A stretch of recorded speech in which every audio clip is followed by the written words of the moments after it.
ये लो बेटा, दुकान की चाबी। अब इसे तुम्हें ही संभालना है।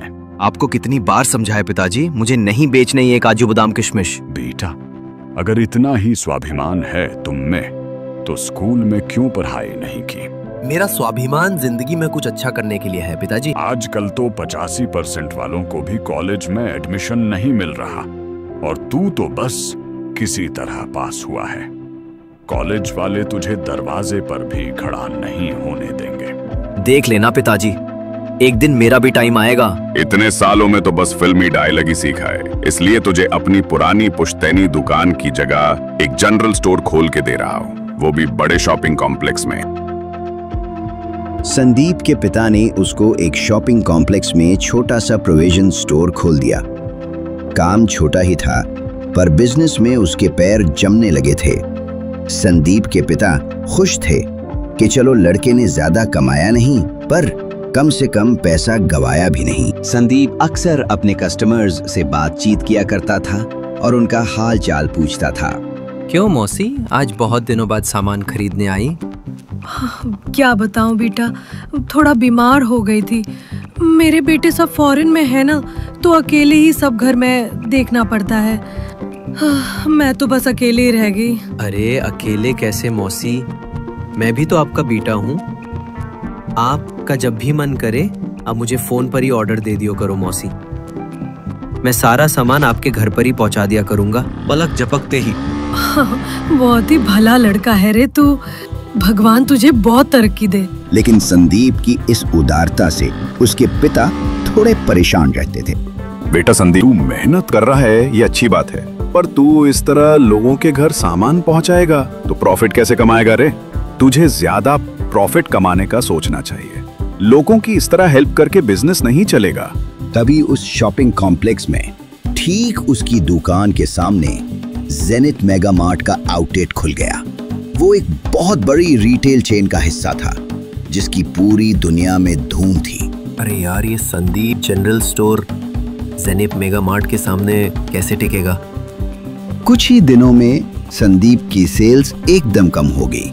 एक के साथ दो फ्री, बाय नाउ पे लेटर, 70% डिस्काउंट और न जाने कितनी ही स्कीमें जेनिथ मेगा मार्ट ने लॉन्च कर दी।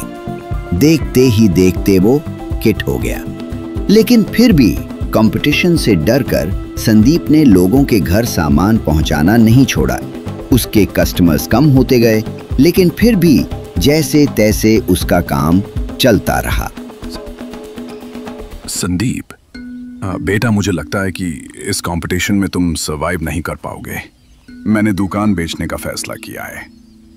अफसोस, तुम स्कूल में भी लूजर थे और बिजनेस में भी लूजर ही रहे। कुछ ही महीने बाद उसे एक बार फिर झटका लगा। इस बार बहुत बड़ा था। पूरा विश्व कोविड की चपेट में आ गया था। सभी शहरों में लॉकडाउन लग गया।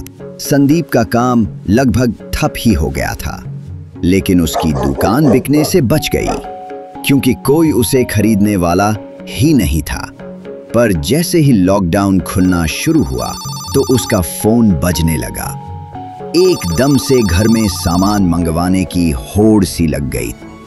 संदीप ने भी जान जोखिम में डालकर ऑर्डर लेने शुरू कर दिए। उसका फोन कभी बंद ही नहीं होता था। डिमांड काफी बढ़ने लगी थी। इस सब के बीच संदीप को उसकी स्कूल फ्रेंड, जो अब बेंगलोर में आईटी सेक्टर में काम कर रही थी, उसका फोन पर मैसेज आया। लेकिन संदीप उस मैसेज से खुश होने की बजाय सहम सा गया। हाय संदीप, मैं दिल्ली आ रही हूँ कल सुबह की फ्लाइट से। शाम को हम सब लोग मिल रहे हैं, तुम भी आना। मैं स्कूल फ्रेंड्स को बहुत मिस करती हूँ। शिल्पा जब मुझे एक दुकान चलाते देखेगी तो मेरे बारे में क्या सोचेगी? मैं स्कूल में बड़ी बड़ी बातें किया करता था। सारी दुनिया मुझे लूजर समझती है। मुझे फर्क नहीं पड़ता, पर शिल्पा के सामने एक लूजर की तरह नहीं जा पाऊंगा मैं। और ये सोचकर संदीप ने शिल्पा के मैसेज का कोई जवाब नहीं दिया। एक दिन जब वो डिलीवरी करने जा रहा था, तो मार्केट में अचानक उसे शिल्पा मिल गया। संदीप ने शिल्पा से नजर चुराने की कोशिश की, पर शिल्पा ने उसे पहचान लिया था। अरे संदीप, तुम यहाँ कैसे? मैंने तुम्हें इतने मैसेजेस किए कि मैं दिल्ली आ रही हूँ, तुमने कभी रिप्लाई क्यों नहीं किया? वो मैं थोड़ा बिजी हो गया था। मेरी दुकान है यहाँ पर। कहाँ थी तुम इतने साल? मैंने कॉलेज खत्म किया, उसके बाद बैंगलोर चली गई। IIM एक मल्टीनेशनल में प्लेसमेंट हो गया है। नौकरी शुरू करने से पहले घर आई थी। तुम्हें देख के अच्छा लगा, बड़ी मेहनत कर रहे हो। मिस्टर पलक झपक्के, मैं तुम्हें कब से कॉल कर रहा था। ये रही मेरे सामान की लिस्ट। ये तेरा नया नाम है क्या, मिस्टर पलक झपक्के? तुम फुर्सत में दुकान पर आना, पूरी कहानी बताता हूँ। अभी भाग रहा हूँ। अगले दिन शिल्पा संदीप से मिलने आई तो उसने अपने बिजनेस की सारी कहानी बता दी। यार तेरा आइडिया तो जबरदस्त है। तुम्हें ये काम अच्छा लगा? अच्छा बुरा मुझे नहीं पता, पर मुझे इसमें पैसा कमाने का बहुत स्कोप दिख रहा है। वो कैसे? तो इसी मोहल्ले में डिलीवरी करता है, क्यों ना पलक झपकते ही पूरे शहर में सामान डिलीवर कर दे। स्केल अप का बड़ा स्कोप है। तुम पागल हो गई है क्या? इसी मोहल्ले में डिलीवरी करने में मेरी जान निकल जाती है। कस्टमर बेस बड़ा है पर खर्चा भी। पूरे शहर में डिलीवर करने के लिए चाहिए ढेर सारा पैसा, जो मेरे पास नहीं है। अगर तुम्हें कोई एतराज नहीं है तो मैं एक बिजनेस प्रपोजल बनाती हूँ, मिलकर फंड्स रेज करते हैं। मुझे विश्वास है तुम्हें अच्छा इन्वेस्टमेंट मिल सकता है। देखो, मैं हूँ छोटा सा दुकानदार, मुझे ये सब नहीं आता। तुम देख लो, तुम्हें लगता है कि पैसा मिल जाएगा तो कर लो ट्राई। शिल्पा ने बड़ी मेहनत से प्रपोजल बनाया और एक के बाद एक कई सारे वेंचर कैपिटलिस्ट के साथ मीटिंग्स भी करी, लेकिन हर तरफ से एक ही जवाब आया, ना। सॉरी संदीप, मैं तुम्हारे लिए कुछ नहीं कर पाई। पता नहीं क्यों इन्वेस्टर्स को इस बिजनेस में बहुत रिस्क लग रहा है। अरे कोई नहीं रे, एटलीस्ट तुमने ट्राई तो किया। मैं तो वैसे भी हमेशा एक छोटा दुकानदार ही था, लेकिन बिजनेस से ज्यादा मुझे लोगों की मदद करना अच्छा लगता है। एक दिन मौसी अपने अमेरिका वाले बेटों के साथ संदीप को मिलाने आई। अरे संदीप बेटा, कैसे हो? बहुत अच्छा मौसी। कहो कौन कौन सा सामान भिजवा दूं? घर। अरे आज मैं सामान लेने नहीं, तुझे अपने बेटों से मिलवाने लाई हूँ।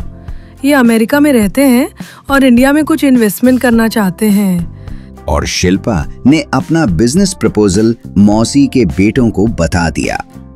उन्हें वो प्रपोजल बहुत अच्छा लगा, पर इन्वेस्टमेंट करने से पहले उनकी एक शर्त थी।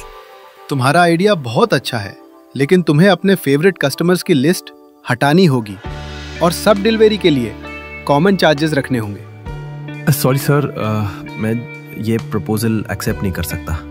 जिनको आप मेरा फेवरेट कस्टमर कह रहे हैं वो दरअसल ज़रूरतमंद लोग हैं, जिन्हें क्विक डिलीवरी की सबसे ज़्यादा ज़रूरत है। बुजुर्ग लोग जो अकेले रहते हैं, सिंगल मदर्स एंड बीमार पेशेंट्स जिन्हें घर पे कोई देखने वाला नहीं है, इन लोगों को मैं हमेशा प्रायोरिटी पे रखूंगा। फिर तो हमारा इस वेंचर में इन्वेस्ट करना गारंटी नहीं है। कोई बात नहीं सर, मैं अपने लोकल एरिया में डिलीवरी करके ही खुश हूँ। अरे तुमने इतना बड़ा मौका हाथ से जाने दिया सिर्फ कुछ कस्टमर्स की वजह से? तुम बहुत स्टबर्न हो संदीप। हमारे पास और कोई इन्वेस्टर नहीं है। क्या हुआ, इन्वेस्टमेंट के पेपर्स फाइनल हो गए? नहीं माँ, वो कुछ शर्तें मानने के लिए तैयार ही नहीं है। जैसे कि वो अपने ओल्ड कस्टमर्स को प्रायोरिटी चाहता है, इससे तो प्रॉफिट ही नहीं होगा। लेकिन बेटा, उसके बूढ़े कस्टमर्स में मैं भी तो एक हूँ। अगर संदीप न होता तो शायद मैं कब का जिंदगी से मायूस होकर आत्महत्या कर लेती। तुम लोग तो मेरे पास नहीं थे, तो संदीप ने ही मुझे भरोसा दिलाया कि मैं अकेली नहीं हूँ। सोचो मेरे जैसे कितने बूढ़े और लाचार होंगे इस शहर में जो बिल्कुल अकेले रहते होंगे। ऐसे लोग तो चाहते हैं कि कोई उन्हें पूछे कि उन्हें क्या चाहिए। शिल्पा एक दिन एक चिट्ठी लेकर संदीप के पास आई। तुम्हें $50 मिलियन का इन्वेस्टमेंट मिला है एंजल इन्वेस्टर के द्वारा। ये कैसे हुआ शिल्पा? पता नहीं उनका माइंड कैसे चेंज हुआ। लगता है ये लोग असली एंजल्स हैं। खैर हमें क्या, इन्वेस्टमेंट तो मिल गया।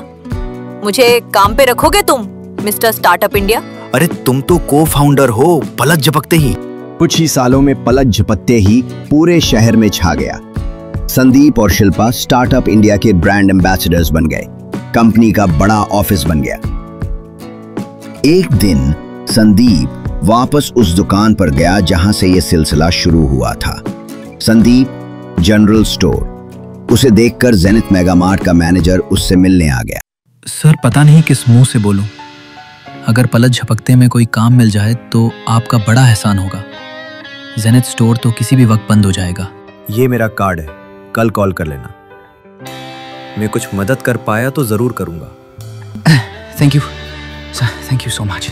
और संदीप ने पूरे शहर को यह दिखा दिया कि दूर तक चलने वाले बिजनेस प्रॉफिट के लिए नहीं बल्कि दुनिया में कुछ अच्छा करने की नियत से ही चलते हैं।